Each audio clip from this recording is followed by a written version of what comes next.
The Ghana Health Service has urged the government to keep the country's land borders closed as part of measures to ensure that the Omicron variant does not spread. According to the GHS, the lack of testing at these borders will put the country at risk if opened in a period of the spread of a new variant of COVID-19 across the world.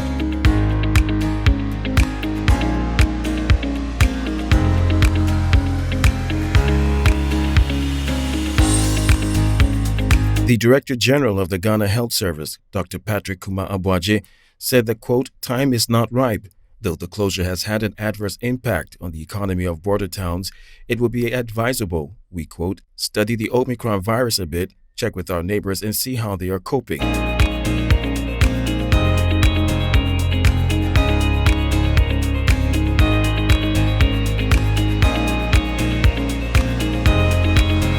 President Akuffo in March 2020 ordered the closure of the country's borders as part of efforts to prevent the spread of the coronavirus. The land borders have only been allowing the passage of cargo.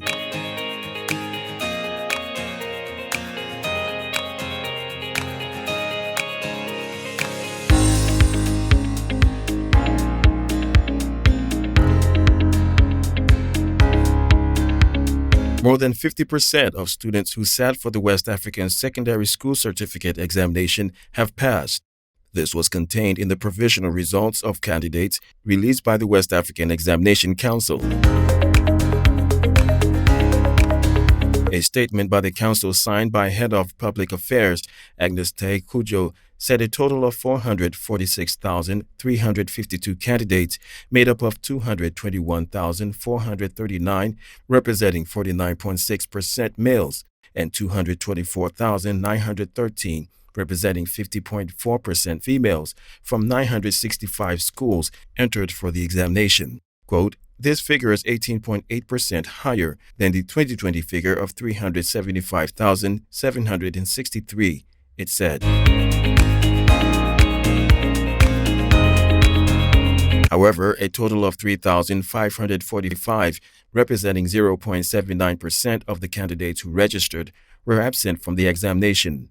A total of 238,819, representing 54.08%, got between 1A to C6 in English. It said 50,255, representing 11.38%, got D7.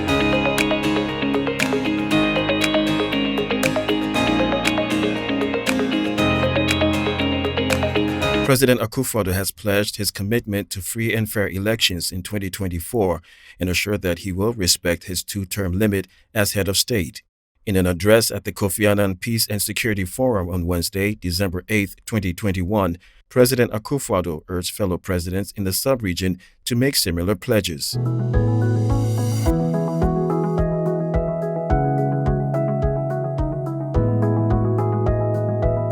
Quote, as President of the Republic of Ghana and current chair of the Authority of ECOWAS States in Governance, I pledge to continue to respect the tenets of the ECOWAS Protocol on Democracy and Good Governance, he said. I will not make or cause to be made any substantial modification to electoral laws in the last 6 months before the next election.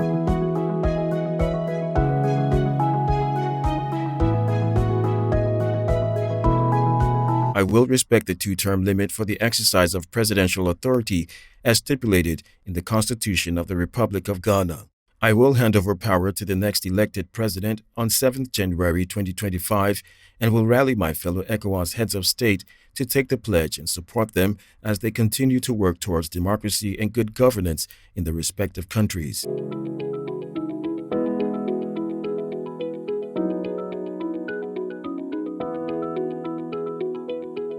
Ken Ofori-Atta, Minister of Finance, has indicated that the traditional e-levy represents Ghana's greatest opportunity to, in the medium term, broaden the tax base and meet the tax to GDP ratio of 20% as pertains among her peers.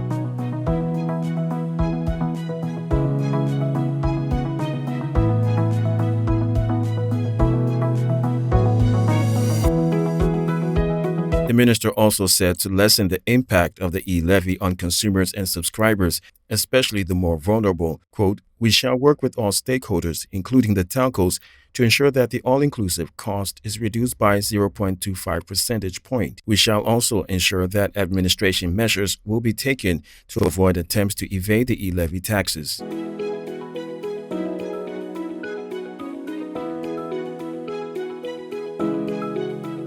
He continued that, quote, "The proposed e-levy is largely progressive. We have intentionally set the 100 Ghana cedis threshold, covering about 40% of Momo users, mindful of the need to exempt vulnerable groups while continuing to encourage the development of our nascent digital economy."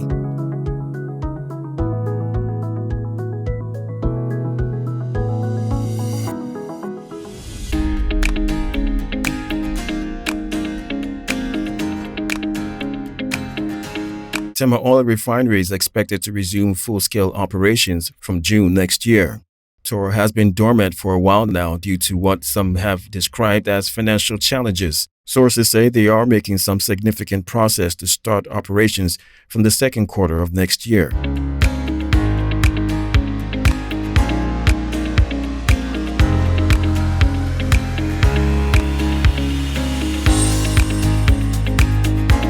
This is coming after power was restored to the facility by the Electricity Company of Ghana yesterday, after it was cut briefly.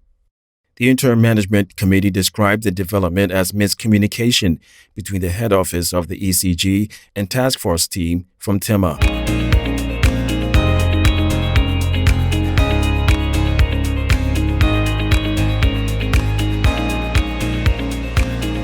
A task force from ECG cut electricity supply to Tor for its failure to pay its bills. According to the power distributor, Tor's current debt, which is about 27 million Ghana cedis, necessitated the action. ECG said it has been working tirelessly to retrieve its debts and won't take any excuses.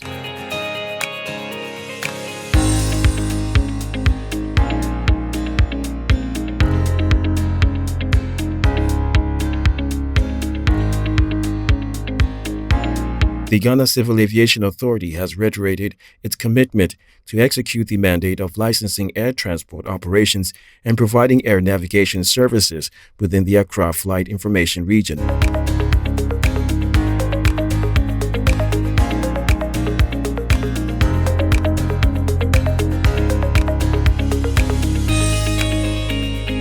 The authorities said this at a brief ceremony to mark the International Civil Aviation Day held at the Ghana Civil Aviation Training Academy on Tuesday, December 7th, under the theme, Advancing Innovation for Global Aviation Development.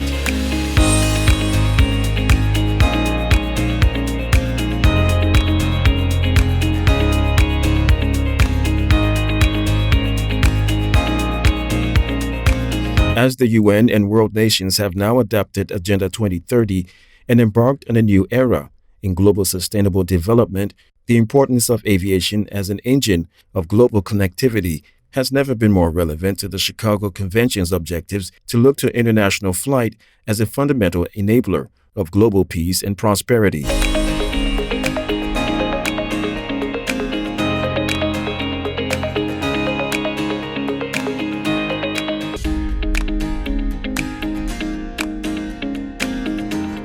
The Ugandan army has protested against the financial sanctions imposed on Major General Abel Kandiho, the country's head of military intelligence. The Uganda People's Defense Forces said in a statement on Tuesday that the sanctions had been imposed without due process and with total disregard of the principle of fair hearing.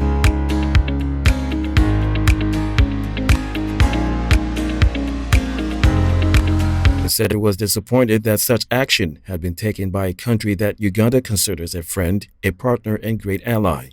In imposing these sanctions, the U.S. Treasury said that Mr. Kandihu and other military intelligence officers arrested, detained, and physically abused people, quote, due to their nationality, political views, or critique of the Ugandan government.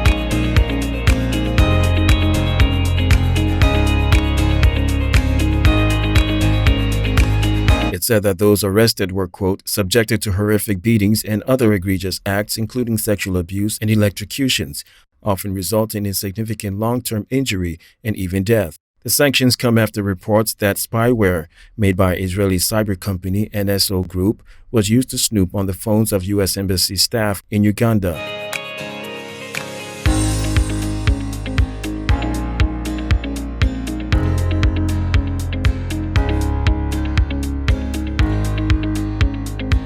Four lecturers at a leading university in Morocco have appeared in court over accusations of offering students better grades in exchange for sex.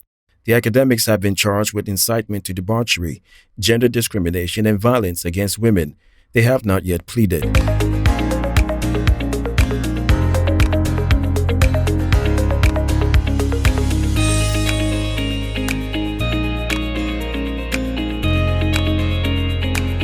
This is the latest sexual harassment scandal to hit a Moroccan higher education institution. However, it is rare for a case to be brought to court. Lecturers are from the Hassan I University in the city of Sitat, about 80 kilometers south of the main city, Casablanca.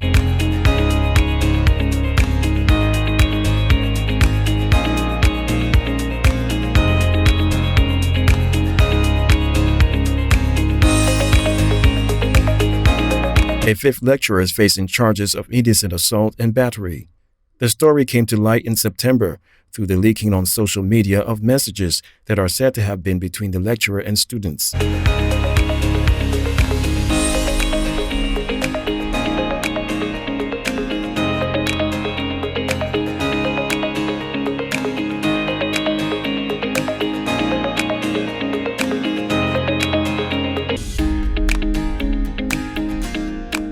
Pfizer and BioNTech have said a booster jab of their coronavirus vaccine promises to be an effective defense against the new Omicron variant. 3 doses provide a similar level of antibodies against Omicron to that of 2 doses against other variants, the company said after a small study.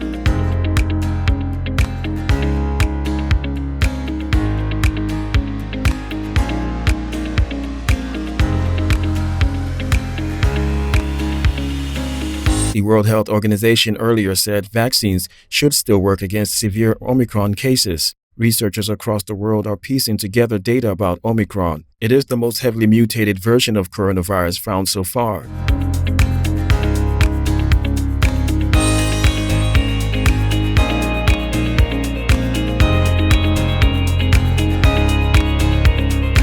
In a statement on Wednesday, Pfizer Chief Executive Albert Bourla said protection against the variant would be improved with the 3rd dose of the jab.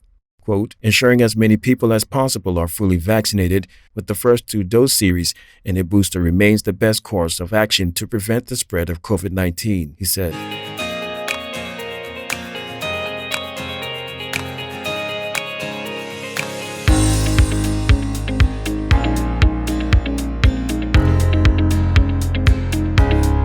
The National Sports Authority has communicated the Accra Sports Stadium will be unavailable for Ghana Premier League games for 2 weeks. According to the NSA, the reason for the unavailability of the stadium is due to plans to undergo maintenance works on the playing field.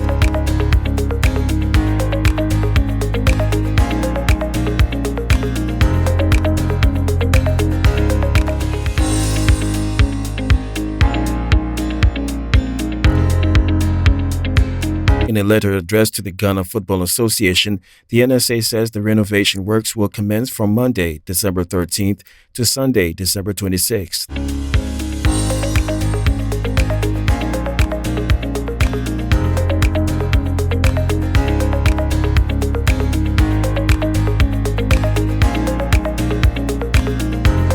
Quote, the National Sports Authority would like to inform the Ghana Football Association to postpone or reschedule league matches slated for Monday, 13th to Sunday, 26th December 2021, ostensibly for planned maintenance works at the stadium, the statement said. The authority deeply regrets the inconveniences this request will bring to the clubs.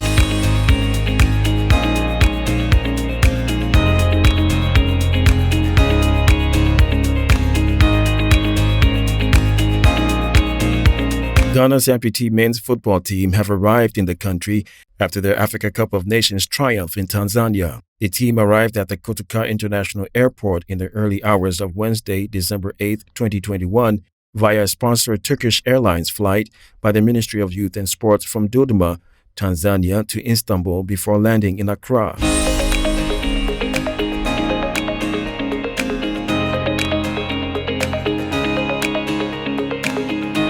Prior to the arrival of the 9 players in Accra, the captain of Ghana's Amputee men's football team, Richard Arthur, stated that the 10-man contingent was stranded in Tanzania after their quest for continental glory.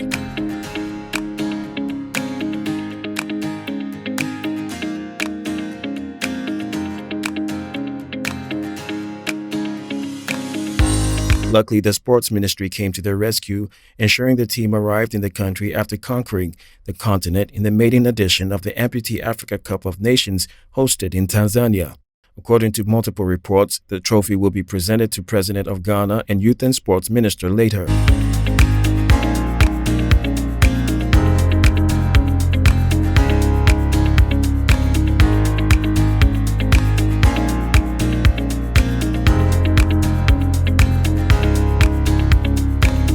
Music fanatics have lost count of how many times Burna Boy has been spotted bumping to Black Sherif's second sermon hit song. But on one of the occasions where the African giant shared a video delivering a seemingly recorded verse over the track, Ghanaians have relished the day when the two would link up for a remake.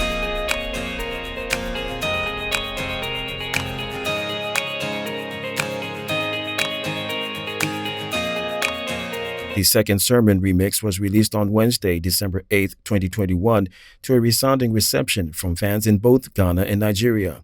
The trap song, which received a massive welcome by music lovers both home and abroad, was the second official piece from the camp of Black Sherif off his yet-to-be-released tape, according to Road Boys Association.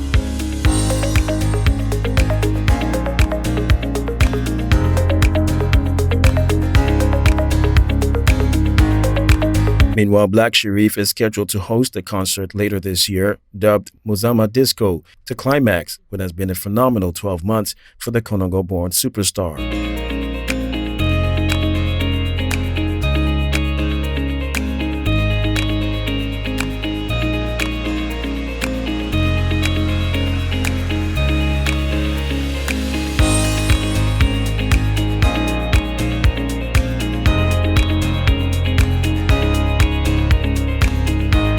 Dancehall artist Shatta Wale has on Wednesday launched his much-anticipated ride-hailing service called Shaksi.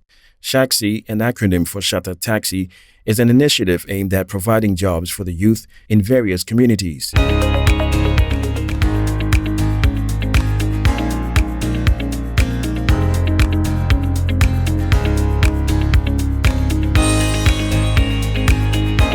The Shatta movement boss first announced the employment opportunity for drivers in the country on social media in late July 2021. Quote, Shatta movement fans are going to be employed.